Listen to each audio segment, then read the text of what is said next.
Hello everyone, my name is Hitesh Ruhela and welcome to knowledge with Hitesh. जैसे कि आप लोगों को थंबनेल देख के पता चल ही चुका होगा कि आज से हम स्टार्ट कर रहे हैं हमारा मगध एम्पायर। ठीक है, लास्ट वीडियोस में हमने महाजनपद पढ़ा था, जिसके अंदर हमने 16 महाजनपद के बारे में बात की। उसके बाद मैंने आपको बुद्धिज़्म के बारे में बताया, फिर आपको जैनिज़्म के बारे में बताया। तो देखो, अब वही ये टाइम पीरियड चल रहा है हमारा, जो हमारी जो महाजनपद है, जो हमारी जो महाजनपद हैं, ये मैंने आपको बताया था 16 महाजनपद हैं, है ना। इसी के अंदर मैंने आपको बुद्धिज़्म बताया, मतलब सेम टाइम पे बुद्धिज़्म हुआ और आपका जैनिज़्म भी फैला। ठीक है, तो जो महाजनपद 16 है ना, इसके अंदर जो 16 महाजनपद में जो सबसे इंपॉर्टेंट जो एक महाजनपद जो उभर के आई वो थी मगध। अब जो मगध है ये क्यों इंपॉर्टेंट थी और क्यों उभर के आई, उसके पीछे मैंने आपको रीजंस भी बताए थे। जैसे कि क्या था रीजन इसका था कि एक तो इसके अंदर फर्टाइल सॉइल है। ठीक है, फर्टाइल सॉइल है। इसके अलावा इसके अंदर हमें आयरन एंड कॉपर माइंस भी देखने को मिलती है।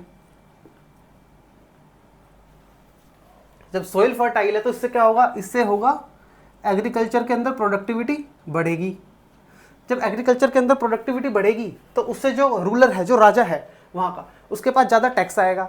अब उसके पास टैक्स ज़्यादा आएगा तो वो क्या करेगा, अब पैसा ज़्यादा आ रहा है तो वो उससे जो आयरन और कॉपर माइंस है यहाँ से हथियार बना सकता है ना, आयरन के वेपन्स बना सकता है, अपनी आर्मी को दे सकता है। तो इससे क्या होगा, अब जब यहाँ पे इन सब से क्या होगा, देखो वेपन्स वगैरह बढ़ेंगे और इससे क्या होगा, जब वेपन्स बढ़ेंगे तो आर्मी भी तो स्ट्रांग होगी।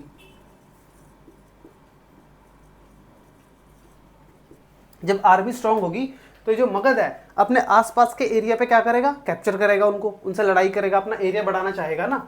लास्ट हमने, अगर आपको याद हो तो, लेटर वैदिक एज के बाद हमने देखा था कि अब जो आर्यंस थे इनके लिए क्या जरूरी था, इनके साथ इनके लिए जो टेरिटरी कैप्चरिंग भी इंपॉर्टेंट बन गई। तो वहीं से ही ये प्रथा चलती आ रही है कि जिसके पास जितनी ज़्यादा टेरिटरी होगी उसके पास उतने ही ज़्यादा रिसोर्सेज होंगे, और रिसोर्सेज ज़्यादा होंगे तो उससे क्या होगा, उससे टैक्स ज़्यादा आएगा राजा के पास। ठीक है, तो ये सीधा सा एक सिंपल सा रीज़न है जो हमें बताता है कि जो मगध है, ठीक है, ये सबसे इंपॉर्टेंट, सबसे पावरफुल कैसे हुआ।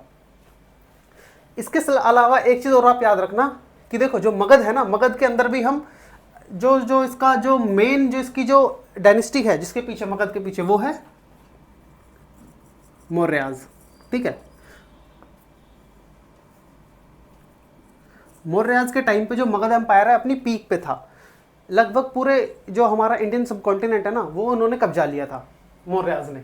लेकिन इससे पहले भी इसके पीछे काफ़ी dynasties I. For example 3 important dynasties हैं जो आई। कौन कौन सी, एक है आपकी हर्यंक डायनेस्टी। ठीक है, इसके बाद आपकी आई थी शिशुनाग, और शिशुनाग के बाद नंद डायनेस्टी। तो ये 3 इंपॉर्टेंट डायनेस्टीज हैं। देखो अब इन्होंने क्या करा, जो हर्यंक डायनेस्टी है इन्होंने मगध को एक पावरफुल एम्पायर के रूप में उभारा। मतलब कि ताकि बाकी जो महाजनपद थी ना, उनको पता लग गया था कि मगध अब धीरे धीरे डेवलपमेंट की तरफ बढ़ रहा है। और जो शिशुनाग डायनेस्टी है, इन्होंने क्या करा, इन्होंने जो आसपास का एरिया था वो कैप्चर करना स्टार्ट करा ज़्यादा। इन्होंने इनका जो टेरिटरी थी, मगध की टेरिटरी थी, वो बढ़ाई शिशुनाग डायनेस्टी ने। और जो नंद डायनेस्टी है, इन्होंने भी सेम काम करा। मतलब जो शिशुनाग ने करा, टेरिटरी बढ़ाई, और इन्होंने भी टेरिटरी बढ़ाई। और जब मौर्याज आए इसके बाद, नंद डायनेस्टी के बाद मौर्याज के बारे में हम पढ़ेंगे।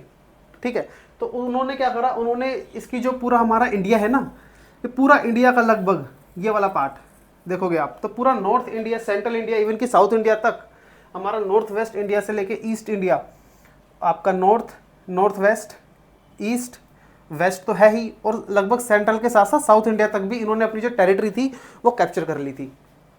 तो इसलिए कहते हैं कि जो मौर्याज है, इन्होंने जो फर्स्ट बिग जो एम्पायर बनाया था वो बनाया था मौर्याज ने। सबसे बड़ा एम्पायर, फर्स्ट बिग एम्पायर वो बनाया था मौर्याज ने। ठीक है, और इसके अलावा आज की जो वीडियो होगी हमारी, हम मेनली फोकस करेंगे इन 3 डायनेस्टीज के ऊपर, जो मैंने आपको बताया ना, हर्यंक, शिशुनाग और नंद डायनेस्टी। ठीक है, क्योंकि जो मौर्याज है इसके बारे में आपको काफ़ी डिटेल में पढ़ना पड़ेगा, क्योंकि इसके अंदर हम अशोका के बारे में पढ़ेंगे, अशोका के धम्मा के बारे में पढ़ेंगे, और बिंदुसार के बारे में पढ़ेंगे। तो ये सारी चीज़ें जो हैं हमें काफ़ी लंबी वीडियो बन जाएगी, इसलिए मैं सोच रहा हूँ कि आज की जो वीडियो होगी उसमें सिर्फ हम ये जो 3 डायनेस्टी हैं, हालांकि ये इतने इंपॉर्टेंट नहीं है एग्जाम पॉइंट ऑफ व्यू से, लेकिन क्वेश्चन आ जाते हैं यहाँ से, तो हमें सिलेबस में है तो हमें तो कवर करनी पड़ेगी ना सारी। तो आज की जो हमारी वीडियो होगी वो उसमें सिर्फ मैं ये 3 डायनेस्टी के बारे में बताऊँगा, और वो भी एक ज़्यादा डिटेल में नहीं जाएंगे, हम एक ओवरव्यू लेंगे। ताकि अगर एग्जाम में बाई चांस क्वेश्चन आ जाता है यहाँ से तो उसको आप अच्छे से अटेम्प्ट कर पाओ। तो चलो अब जल्दी से स्टार्ट करते हैं हमारा मगध एम्पायर।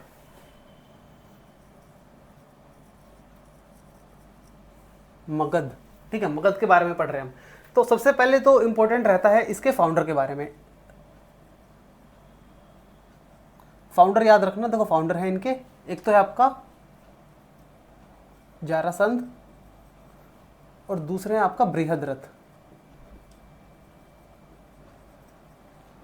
ये दो नाम आप याद रखना, अगर एग्जाम पॉइंट ऑफ व्यू से काफी इंपॉर्टेंट है। अगर एग्जाम में क्वेश्चन आता है कि मगध के फाउंडर के नाम क्या है, ठीक है, तो जरासंध और बृहद्रथ, ये दो नाम आप याद रखना। अब हम बात करते हैं इनकी डायनेस्टीज के बारे में जिन्होंने इस पे रूल करा। तो सबसे पहले आती है हरेंग डायनेस्टी।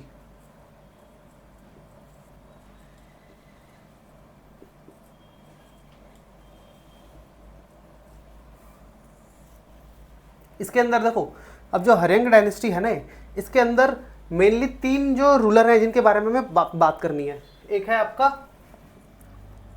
बिंबिसार,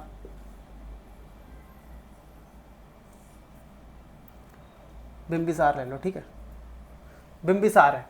तो जो अब देखो बिंबिसार अलग है और बिंदुसार अलग है, बच्चे ना दोनों इसमें कंफ्यूज होते हैं, बिंबिसार और बिंदुसार। जो बिंबिसार है ये आपका हरेंग डायनेस्टी के अंदर है, और जो बिंदुसार है वो आपका कौन से डायनेस्टी के अंदर है बताओ? अशोका के जो पापा थे उनका नाम था बिंदुसार, और वो कहाँ पे थे?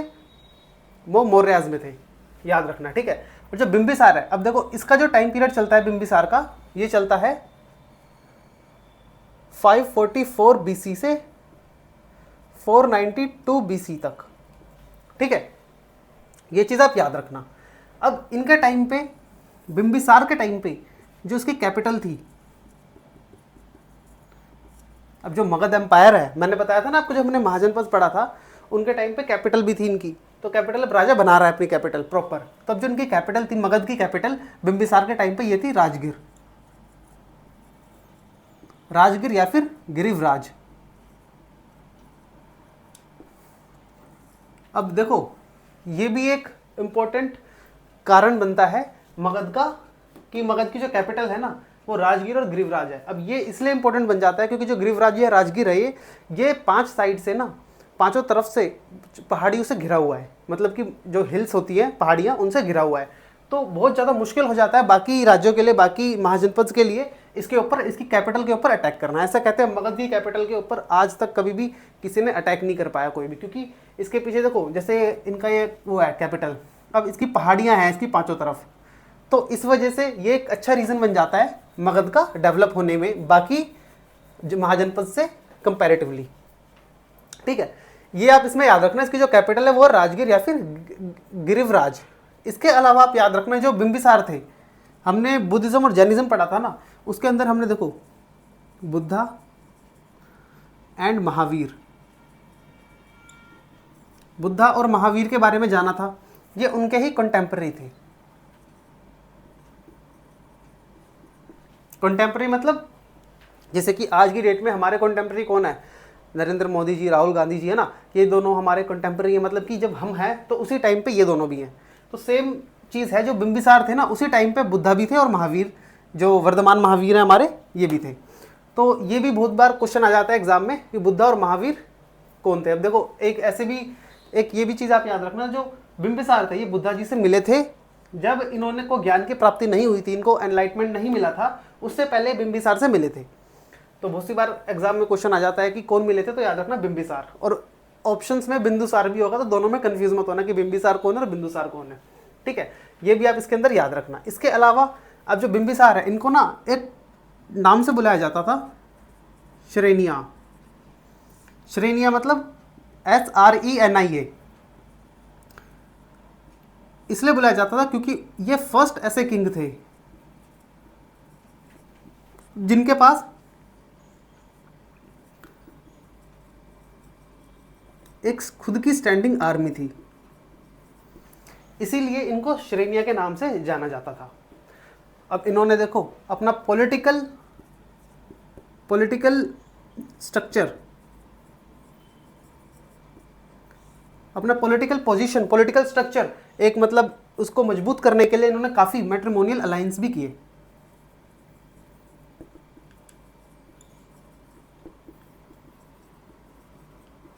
काफ़ी मैट्रिमोनियल अलाइंस कैसे किए। मैट्रिमोनियल अलाइंस का मतलब देखो, अब मान लो कि मैं हूँ, ठीक है, अगर मेरे को अपने साथ वाले किसी राज्य से कोई मतलब उनकी भी ज़मीन चाहिए, उनकी भी पावर चाहिए, तो क्या उस टाइम पे क्या ऑप्शन रहता था, उस टाइम पे रहता था कि जो राजा है, जय बिंबिसार है ना। अब इन्होंने देखो मैट्रिमोनियल अलाइंस कैसे की कि जो साथ वाले पड़ोसी इनके महाजनपद हैं या कोई राज्य है, कोई एक जगह है ना, वहाँ से इन्होंने शादी कर ली। अब शादी कर ली तो क्या हो गया, अब उनकी जो पावर है वो भी इनके पास आ गई। तो ये आपको बहुत कॉमन देखने को मिलेगा जितने भी हम हमारी एंशिएंट हिस्ट्री की पढ़ेंगे, इवन की मिडिवल हिस्ट्री भी पढ़ेंगे ना हम, आप अकबर के बारे में देखोगे तो सेम चीज़ हमें एक कॉमन मिलेगी अब तक चली आ रही है जब से, क्या कि जो मैट्रिमोनियल अलाइंस है ये चलता था, आसपास के राज्य से शादी कर लेते थे, जिससे क्या होता था, जिससे उनकी पावर भी इनके पास आ जाती थी और उनको कोई खतरा नहीं रहता था कि कोई अटैक कर दे, तो ये भी एक रीज़न रहता था, ठीक है। तो ये आप याद रखना कि पॉलिटिकल स्ट्रक्चर अपना इंपॉर्टेंट करने के लिए, अपना स्ट्रॉन्ग करने के लिए इन्होंने काफ़ी मैट्रिमोनियल अलाइंस भी किए, जिसके अंदर हम बात करेंगे अब इनकी वाइफ्स के बारे में। देखो इनकी 3 वाइफ्स थी, याद रखना 3 कौन कौन थी। एक थी आपकी कोशला देवी, ये कहाँ से थी, ये थी आपकी कोशाल से, ठीक है, कोशला देवी फ्रॉम कोशाल। इसके बाद थी आपकी छेलाना, और जो छेलाना थी ये थी आपकी वैशाली से। इसके बाद थी आपकी खेमा, कोशाल देवी, चेलाना और खेमा। खेमा थी आपकी मद्रा पंजाब, ठीक है।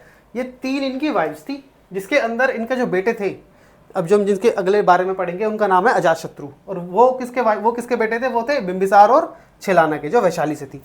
अब इसके बारे में बात करेंगे, ठीक है। इसके बाद आप याद रखना, इसके अलावा इन्होंने काफ़ी राज्यों पे कॉन्क्वेस्ट भी किया। कॉन्क्वेस्ट का मतलब अटैक किया और उनको कैप्चर किया, जैसे कि इन्होंने अंग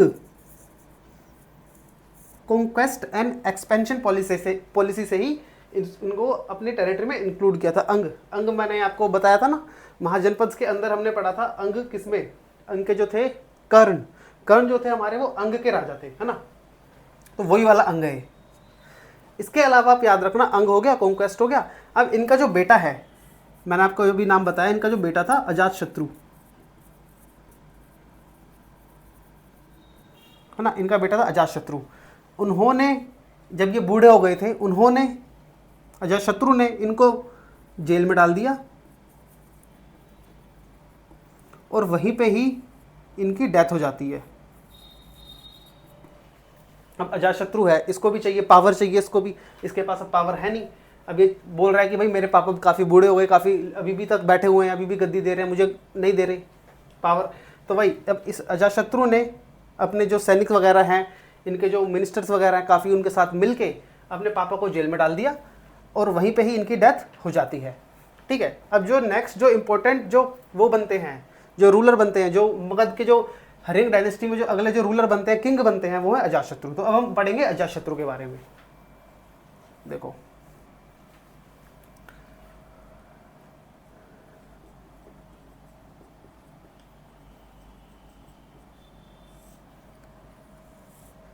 जैसे कि मैंने आपको बताया, इनका जो टाइम पीरियड है, देखो टाइम का सबसे पहले देखते हैं टाइम पीरियड चलता है इनका 492 BC से 460 BC तक, ठीक है। ये आप याद रखना टाइम पीरियड। वैसे टाइम पीरियड तो एग्जाम में आते नहीं है, एग्जाम में हालांकि बहुत कम ऐसे चांस होता है जब टाइम पीरियड आपसे पूछ लेता है। टाइम पीरियड मेनली आते हैं मॉडर्न हिस्ट्री से आते हैं आपके, और आपके मिडिवल हिस्ट्री से आते हैं, ठीक है। एंशिएंट से बहुत कम ही ऐसे टाइम पीरियड पूछता है। तो जो बच्चे कहते हैं कि सर हमें टाइम पीरियड याद रखने में प्रॉब्लम होती है, तो आप अगर देखो, अगर आपको याद हो रहे तो अच्छी बात है, और अगर आपको याद नहीं हो रहे तो कोई दिक्कत नहीं है, आप इनको स्किप भी कर सकते हो। बस हाँ, थोड़ा अंदाज़ा रखना कि किस टाइम की बात हो रही है ना। अब अजातशत्रु के बारे में देखते हैं। देखो सबसे पहले तो ये याद रखना कि इन्होंने अपने पापा को मारा, किल्ड हिज फादर, उनको जेल में डाल दिया था और वहीं पे उनकी डेथ हो जाती है, ठीक है। इसके अलावा याद रखना, इन्होंने ना सपोर्ट किया था किसको, सपोर्टेड बुद्धिज्म को इन्होंने अपनाया था और बुद्धिज्म को ही इन्होंने फॉलो किया। तो अब अगर देखो, अगर मैं आपको इससे पहले बुद्धिज्म नहीं पढ़ाता तो आपको समझ में नहीं आता बुद्धिज्म के बारे में है क्या, बुद्धिज्म में है क्या।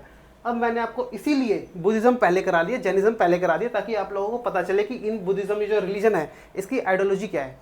जैनिज्म हम देखेंगे आगे, जो कोई जैनिज्म को सपोर्ट करेगा तो उनकी आइडियोलॉजी क्या है जैनिज्म की, बुद्धिज्म की। इसीलिए क्योंकि काफ़ी बच्चे कह रहे थे कि सर किसी बुक्स में बुद्धिज्म और जैनिज्म बाद में दिया है ये इन सब के, और आपने पहले करा दिया। पहले मैंने इसीलिए कराया ताकि आपको अच्छे से समझ में आए, है ना।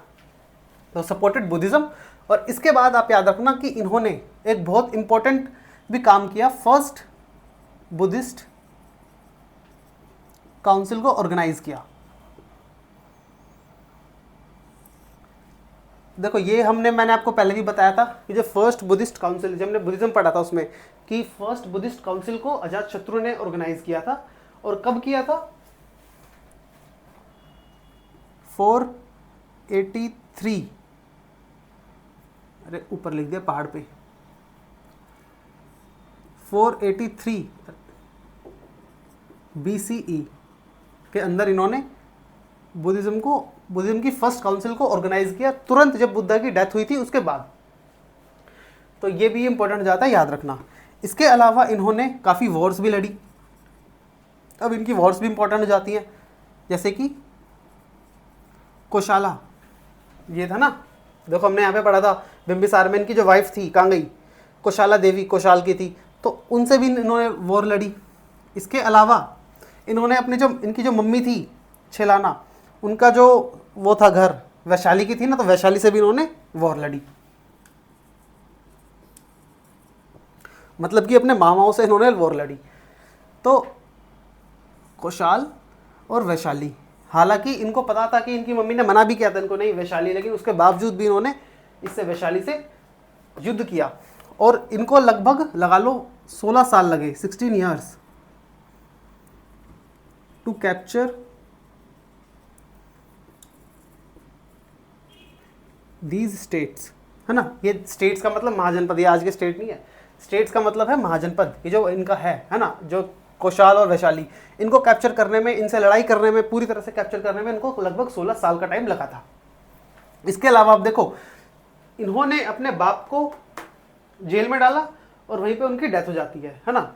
अब सेम चीज़ देखो, कर्म जो है, कर्मा पे आप बिलीव करते हो नहीं करते ये मुझे नहीं पता, पर करना चाहिए।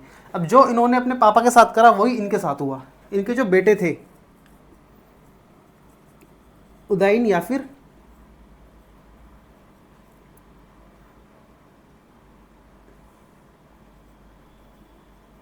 उदयभद्र, हाँ, 2 नाम से जाना जाता है, इन्होंने ही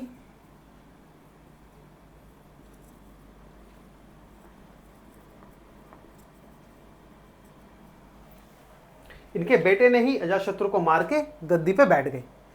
तो वही देखो, हिस्ट्री फिर से अपने आप में रिपीट होती है, ऐसा माना जाता है, हिस्टोरियंस कहते हैं हिस्ट्री रिपीट्स इटसेल्फ।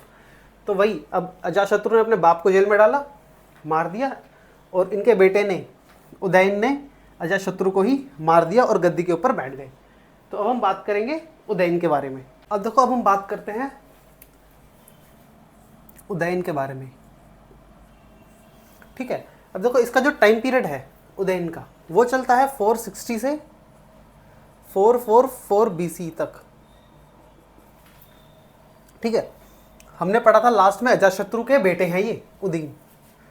तो इसके अंदर जो इंपॉर्टेंट जो इन्होंने वर्क करे या इनके टाइम पे जो वर्क हुए उनके बारे में बात कर लेते हैं। देखो, सबसे पहले इन्होंने क्या क्या इंपॉर्टेंट काम करा, जो कैपिटल थी मगध की वो इन्होंने शिफ्ट कर दी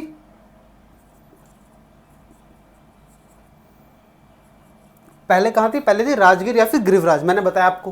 तो अब इन्होंने शिफ्ट कर दी वो कैपिटल कहाँ पे, पाटलिपुत्र में, ठीक है। पाटलिपुत्र में कैपिटल शिफ्ट कर दी। इसके अलावा इन्होंने पाटलिपुत्र में ही एक फोर्ट बनाया,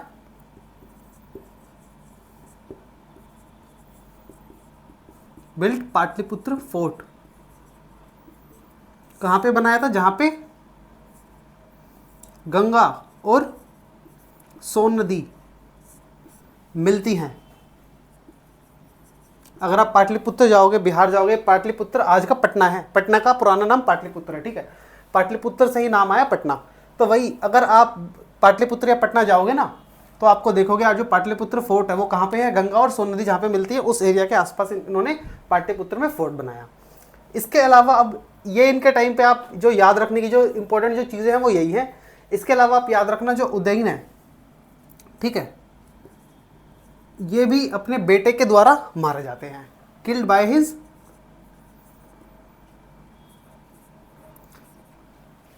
इनके जो बेटे थे जिनका नाम था अनिरुद्ध,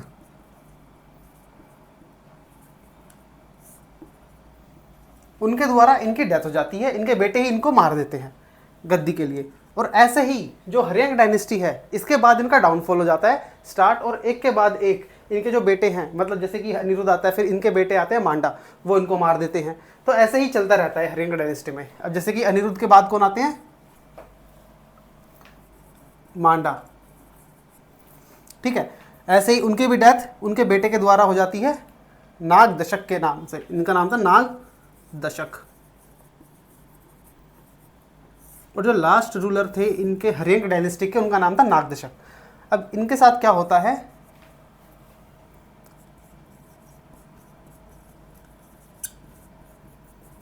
इतने वीक पड़ जाते हैं ये कि जो जनता होती है वो इनसे नाखुश रहती है, और जनता ही रिवोल्ट कर देती है इनके टाइम पे और इनको मार देती है, गद्दी से हटा के इनको मार देती है। People revolted and killed. और फिर जनता किसको गद्दी पे बिठाती है, शिशुनाग को। अब शिशुनाग कौन था इस टाइम पे, शिशुनाग जो हमारा काशी है ना, काशी है ना, तो काशी का एक वाइसरॉय था इनके मगध के टाइम पे, जो मगध कह रहा हूँ, मगध, हाँ मगध के टाइम पे ही, हरियांग डायनेस्टी के अंदर इस टाइम पे नाग दशक के टाइम पे जो काशी है उस उनके वाइसरॉय थे शिशुनाग। और उनको उनकी मदद से, मतलब जनता की मदद से वो जाके मगध की गद्दी पे बैठ जाते हैं। तो यहीं से ही स्टार्ट हो जाती है इनके बाद शिशुनाग डायनेस्टी। तो अब हम शिशुनाग डायनेस्टी के बारे में बात करते हैं, शिशुनाग डायनेस्टी के ऊपर।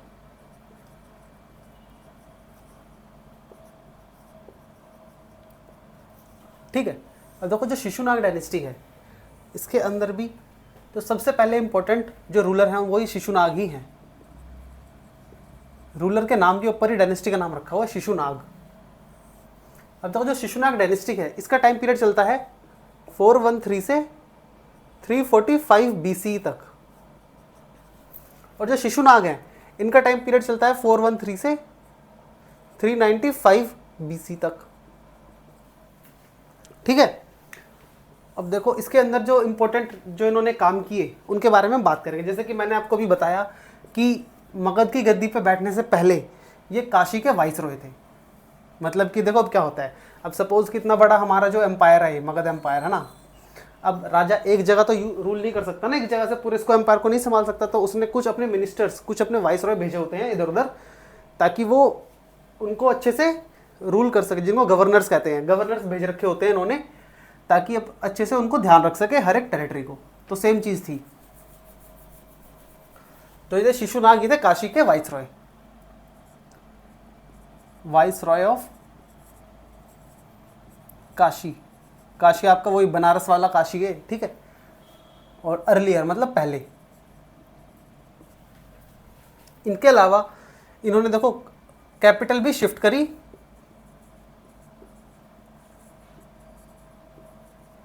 कैपिटल शिफ्टेड टू गिरिवराज, गिरिवराज या फिर राजगीर। इसके अलावा इन्होंने अटैक किया अवंती पे। गिरिवराज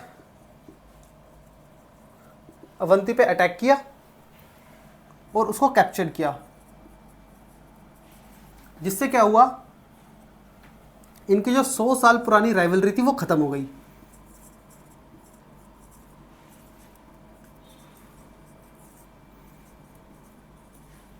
ठीक है, अवंती एक अलग वो था, स्टेट था, मतलब महाजनपद था, उस पर इन्होंने अटैक करके उसको कैप्चर किया, जिससे इनकी जो पुरानी 100 साल तक राइवलरी चल रही थी, दुश्मनी चल रही थी 100 साल पुरानी, वो खत्म हो चुकी है।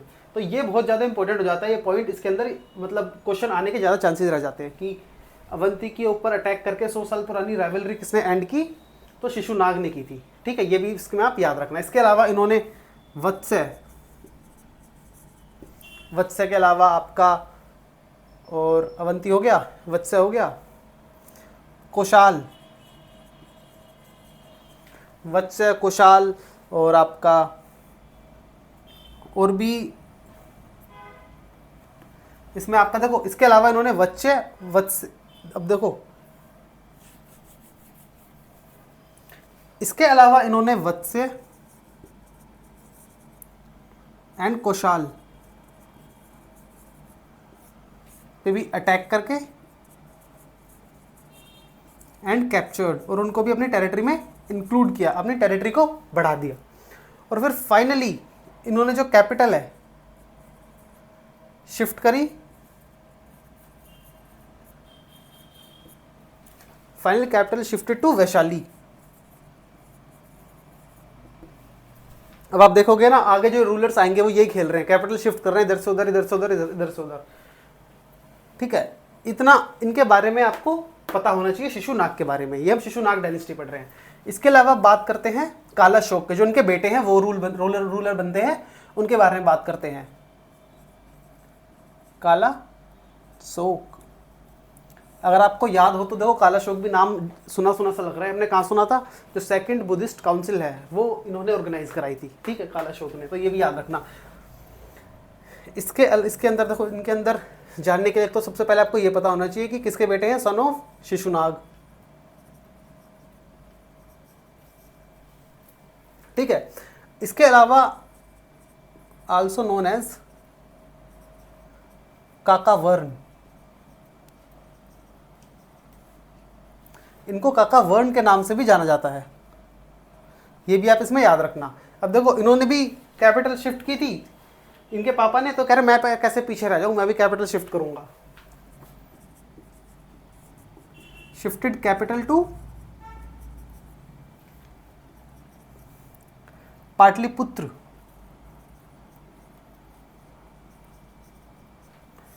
ये भी आप इसके अंदर याद रखना। ठीक है, इसके अलावा जैसे मैंने आपको बताया कि इन्होंने सेकंड बुद्धिस्ट काउंसिल को ऑर्गेनाइज किया था, तो उसके पीछे क्या बैकग्राउंड था, उसके पीछे ये बैकग्राउंड था। इस टाइम तक आते आते, है ना, ये कब की बात हो रही है, ये हो रही है 383 BC की। तो इस टाइम तक आते आते अब बुद्धिस्ट के मॉन्क्स थे, बुद्धिस्ट के मॉन्क्स कौन होते हैं, बुद्धिस्ट मॉन्क्स उनको कहते हैं जो बुद्धिज्म को फॉलो करते हैं। तो जो है ना, तो उन लोगों के बीच में बुद्धिज्म के रूल्स को लेके कुछ मतलब कन्फ्लिक्ट्स आ रहे थे और कुछ डिबेट्स आ रही थी, तो उनको दूर करने के लिए कालाशोक ने बुद्धिज्म की सेकंड बुद्धिस्ट काउंसिल को ऑर्गेनाइज किया। तो ये भी याद रखना आप कि ऑर्गेनाइज्ड सेकंड बुद्धिस्ट काउंसिल, जिसके अंदर जाके इनके दो डिवीजन हो जाते हैं, महायान और हीनयान। ठीक है, तो ये हमने बुद्धिज्म में एक्चुअली पढ़ चुका है, हमने सारा कुछ बुद्धिज्म में पढ़ चुका है। तो अब मैं यहाँ पे आपको बस एक बता रहा हूँ छोटी सी बात कि सेकंड बुद्धिस्ट काउंसिल उन्होंने ऑर्गेनाइज करी थी, कब करी थी, इन 383 BCE के अंदर। ठीक है, ये चीज़ आप इसके अंदर याद रखना। और फिर इतना ही इसके अंदर इम्पोर्टेंट रह जाता है। फिर लास्ट में अब इसके अंदर एक चीज़ और आप याद रखना कि जो लास्ट जो शिशुनाग डायनेस्टी चल रही है, इनके जो लास्ट रूलर थे उनका नाम, लास्ट रूलर ऑफ शिशुनाग, उनका नाम था महानंदिन।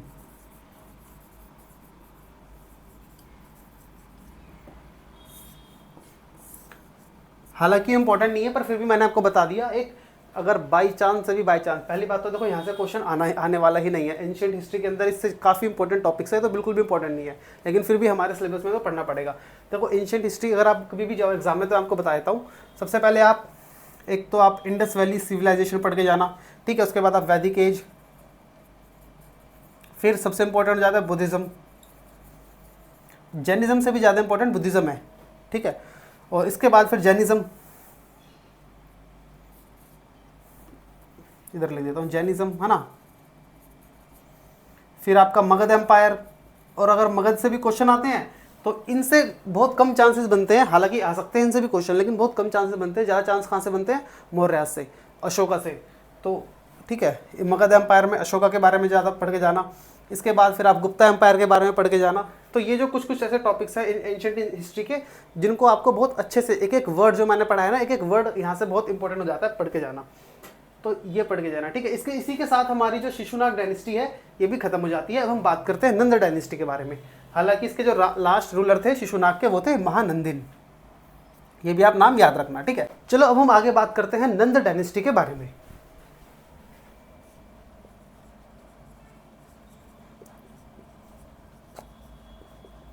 ये भी एक काफ़ी इंपॉर्टेंट डायनेस्टी है, ठीक है, नंद डायनेस्टी, जिसके अंदर आपको याद रखना है कि ये जो डायनेस्टी जो चली थी 345 बीसी से 321 बीसीई तक, ठीक है, 345 बीसी से 321 बीसी तक इस डायनेस्टी ने मगध के ऊपर अपने कदम जमाए रखे। इसके अलावा इसके अंदर आपको याद रखना है कि ये फर्स्ट नॉन क्षत्रिय डायनेस्टी है।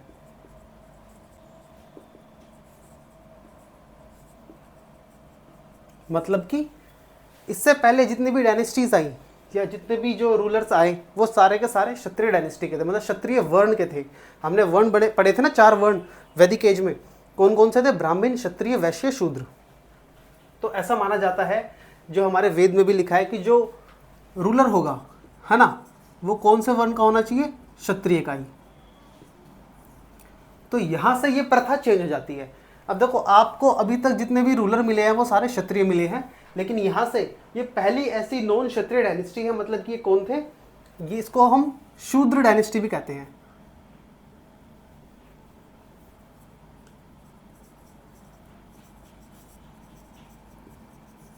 फर्स्ट शूद्र डायनेस्टी। शूद्र कौन थे? शूद्र थे सबसे लास्ट।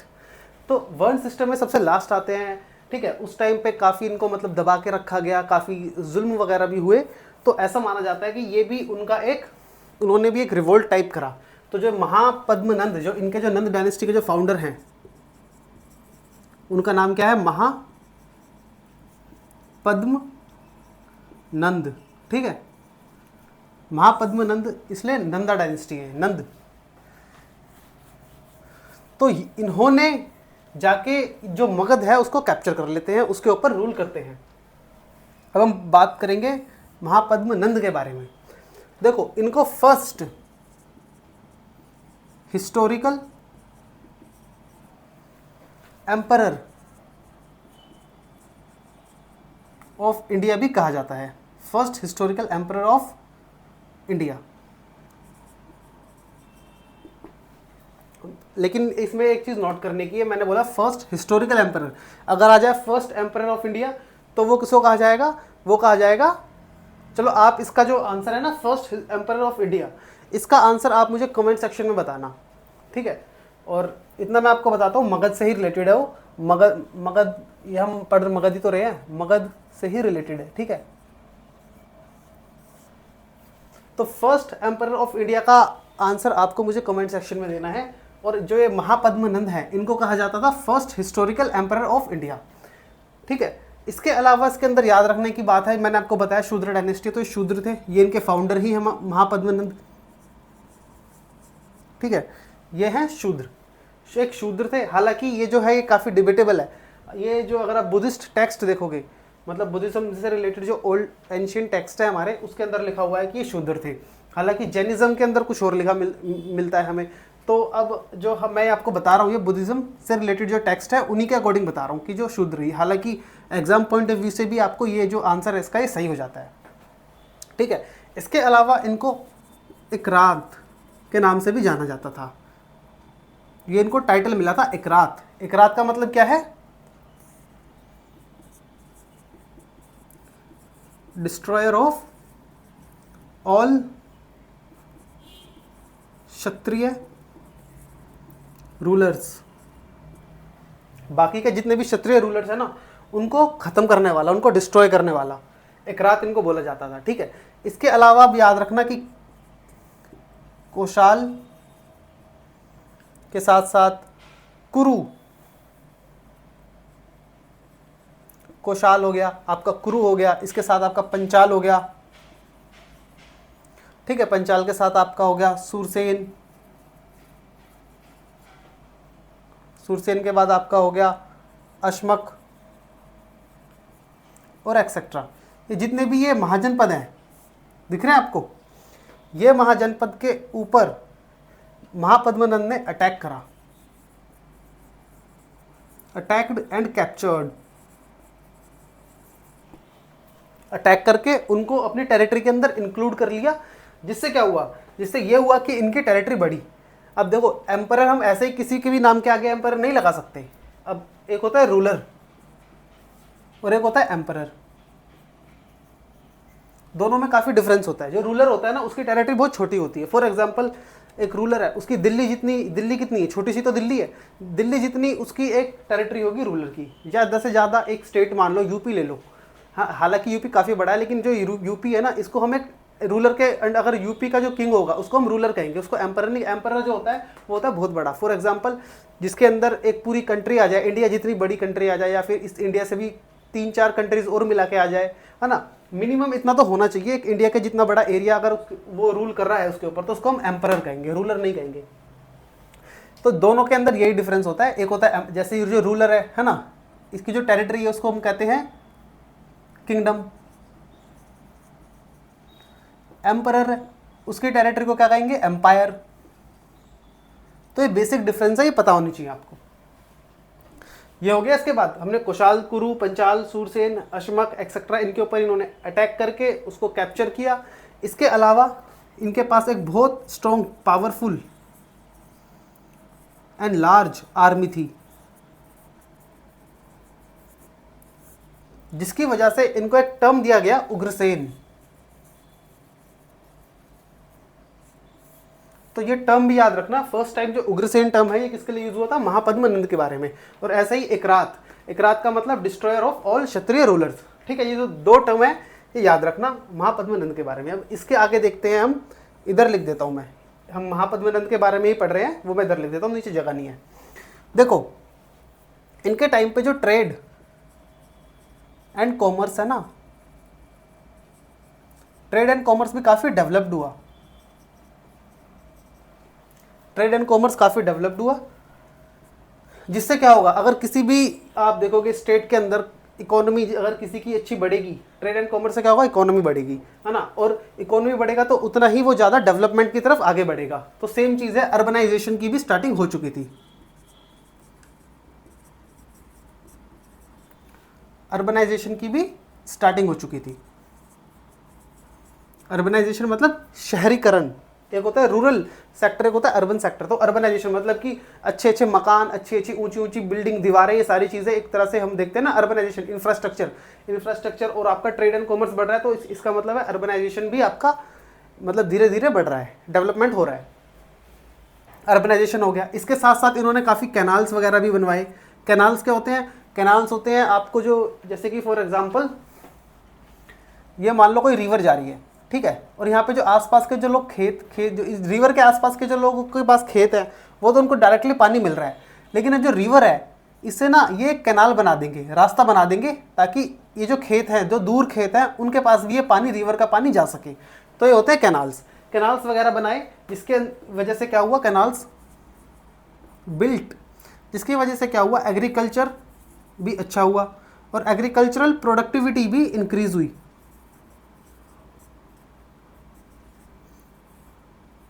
एग्रीकल्चरल प्रोडक्टिविटी भी काफ़ी इंक्रीज हुई, और जिससे एग्रीगेरियन इकोनॉमी की तरफ जो हमारा भारत है वो आगे बढ़ा। एग्रीगेरियन इकोनॉमी मतलब एग्रीकल्चर के ऊपर ही बेस्ड है पूरी इकोनॉमी। एग्रीकल्चर से ही हमें इतना प्रोडक्टिविटी मिल रही है, सेल्फ सफिशिएंट है हमारा जो ये मगध है पूरा एग्रीकल्चर से। तो वही एग्रीगेरियन इकोनॉमी की तरफ ही, एग्रीगेरियन इकोनॉमी के जो फर्स्ट जो एक तरह से सीड्स कहते हैं, बीज कहते हैं, वो यहीं से ही बोए गए। ठीक है, इसके अलावा जब याद रखना कि जब ये 88 साल के हुए थे तो इनकी डेथ हो जाती है। 88 साल की उम्र में इनकी डेथ हो जाती है, और फिर इनका बेटा धनानंद वो गद्दी पे बैठता है। तो अब हम बात करते हैं धनानंद के बारे में बात करेंगे। जो महापद्मनंद थे उनके जो बेटे हैं धनानंद, वो अब गद्दी पे बैठते हैं, तो उनके बारे में बात करते हैं। धनानंद, देखो अब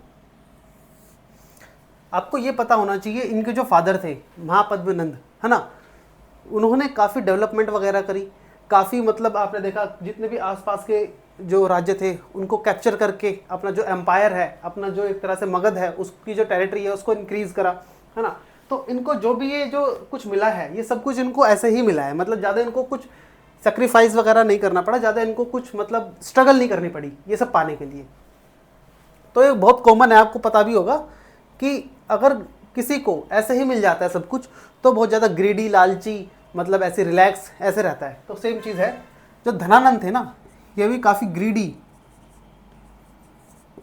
ग्रीडी के साथ करप्ट एंड एरोगेंट किंग थे। लालची, करप्ट आपका मतलब करप्ट, ठीक है, और एरोगेंट मतलब रूडली बात करते थे, मतलब एरोगेंट थे, अहंकार था इनके अंदर। तो सेम चीज़ थी। अभी ऐसे किंग थे, ठीक है। तो इस टाइम पे इन्होंने क्या करा, जो लार्ज टैक्स कलेक्शन, मतलब कि अगर ये कोई भी चीज़ ग्रीडी, कोई भी ग्रीडी होगा, अगर उसको मतलब पैसा ही पैसा चाहिए, पैसा ही पैसा चाहिए, तो क्या करेगा, सोचेगा कैसे मेरे पास ज़्यादा से ज़्यादा पैसा आए, तो लोगों से वो टैक्स ज़्यादा लेगा।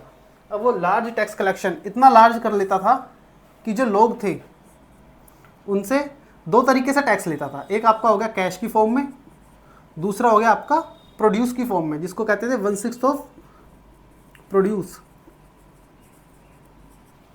ठीक है। इसको भाग और बाली, ये हम पढ़ते आ रहे हैं महाजनपद से, भाग और बाली कहा जाता था 1/6 ऑफ प्रोड्यूस, ठीक है। और कैश और ये अब इससे क्या हो गया, लार्ज टैक्स कलेक्शन, पैसा ज़्यादा आएगा इसके पास। लेकिन इसके अंदर जो सोल्जर्स थे और ब्राह्मण्स थे, उन लोगों को टैक्स से रिलीफ था। टैक्स से रिलीफ का मतलब उन लोगों के लिए टैक्स माफ थे, उनको कोई भी टैक्स पे नहीं करना। किनको, सोल्जर्स को और ब्राह्मण्स को, ठीक है। सोल्जर्स तो इनकी आर्मी में है, और ब्राह्मण्स की जो सोशली आपको पोजीशन देखोगे वो क्षत्रियों से भी ऊपर है। तो इस वजह से इनको एक तरह से भगवान के समान ही माना जाता है ब्राह्मण्स को। तो इन दोनों को टैक्स रिलीफ था, तो टैक्स नहीं पे करना पड़ता था। तो इसका मतलब क्या है, अब इसको टैक्स ज़्यादा चाहिए, तो जो सारा जो बर्डन है वो किसके ऊपर आएगा, वो आएगा नॉर्मल पब्लिक के ऊपर। उस टाइम के जो नॉर्मल पब्लिक थी उनके ऊपर, जो गरीब लोग थे उनके ऊपर सारा का सारा बर्डन आ जाता था। अब देखो आगे मैं लिख देता हूँ यहाँ पे, ठीक है, सारा बर्डन उनके ऊपर आ जाता था। और ऐसा भी माना जाता है कि पब्लिक इस टाइम पे बर्डन सारा आ गया तो खुश नहीं है पब्लिक, है ना। अब पब्लिक, सीधी सी बात है, अगर आपसे कोई भी ज़्यादा टैक्स ले ले, जितना आप कमा रहे हो उसका 10% सिर्फ आपको मिले, 90% आपसे वापस ले ले, तो फिर आप खुश रहोगे, नहीं रहोगे ना। तो सीधी सी सेम बात है। तो सेम चीज़ है कि अगर जब पब्लिक यहाँ से खुश नहीं है और ये बहुत ज़्यादा ग्रीडी है, बहुत ज़्यादा लालची है, और ऐसा भी माना जाता है कि पब्लिक ने ही इसको जो ये नाम है धनानंद, ये इसके ग्रीडी बिहेवियर को देख के दिया था। तो ये भी आप याद रखना, people gave him title for his greedy behaviour. Greedy behaviour, कौन सा टाइटल दिया था, जो उसका नाम है धनानंद, मतलब कि धन आनंद, जिसको धन का आनंद हो, ये वाला नाम, ठीक है। इसके अलावा एक चीज और उसके अंदर इंपॉर्टेंट है जो याद करने की है, वो है इसी टाइम पे अलेक्जेंडर द ग्रेट, है ना। अलेक्जेंडर इसी टाइम पे इंडियन सब कॉन्टिनेंट को जीतने के लिए आया था। जिस टाइम पे मतलब ये तो थे, क्या नाम है, धनानंद थे हमारे, ये मगध के ऊपर बैठे हुए थे, गद्दी के ऊपर। तो अलेक्जेंडर आया था इसी टाइम पे इंडियन सब कॉन्टिनेंट को जीतने के लिए।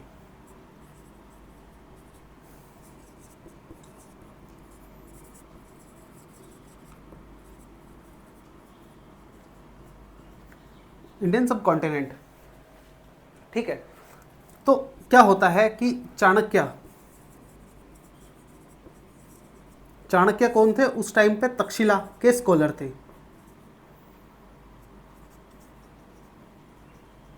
स्कॉलर ऑफ तक्षशिला, ठीक है, तक्षशिला के स्कॉलर थे चाणक्य। वो इनके पास आते हैं, केम फॉर हेल्प, धनानंद के पास आते हैं, उनसे मदद मांगते हैं कि मेरी हेल्प करो और ये इसको उनको न्यूज़ बताते हैं कि अलेक्जेंडर आ रहा है इंडिया के ऊपर अटैक करने के लिए, मतलब काफ़ी चीज़ें बताते हैं।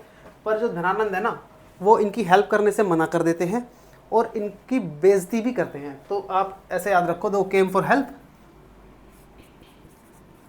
बट डी का मतलब है धनानंद, याद रखना डी का मतलब धनानंद। मैं पूरी स्पेलिंग नहीं लिख रहा, आप लोग अपनी नोटबुक में लिख लेना। बट रिफ्यूज्ड एंड इंसल्टेड, ठीक है। चाणक्य आते हैं पर धनानंद उनकी हेल्प करने से मना कर देते हैं और उनकी इंसल्ट भी करते हैं। और फिर बाद में क्या होता है, चाणक्य वहां से चले जाते हैं। फिर बाद में चाणक्य, जिसका नाम अब एक अपना एक स्टूडेंट बनाते हैं, किसको, मैंने जो आपसे क्वेश्चन पूछा था ना उसी का आंसर है जो मैंने आपसे पूछा था, first big emperor of India. उसका आंसर चलो मैं आपको भी बता देता हूं, उसका आंसर है चंद्रगुप्त मौर्य, ठीक है। तो जो चाणक्य हैं वो चले जाते हैं, फिर वो अपने एक स्टूडेंट को, चंद्रगुप्त मौर्य को अपना स्टूडेंट बनाते हैं और उनकी हेल्प से आते हैं, धनानंद को हराते हैं, युद्ध में हराते हैं, इनको, इनकी जो करप्ट गवर्नेंस है इसको भी ख़त्म करते हैं। और फिर यहीं से ही आपकी जो मौर्य डायनेस्टी है वो स्टार्ट होती है, ठीक है। तो उसमें आप लिख लेना चाणक्य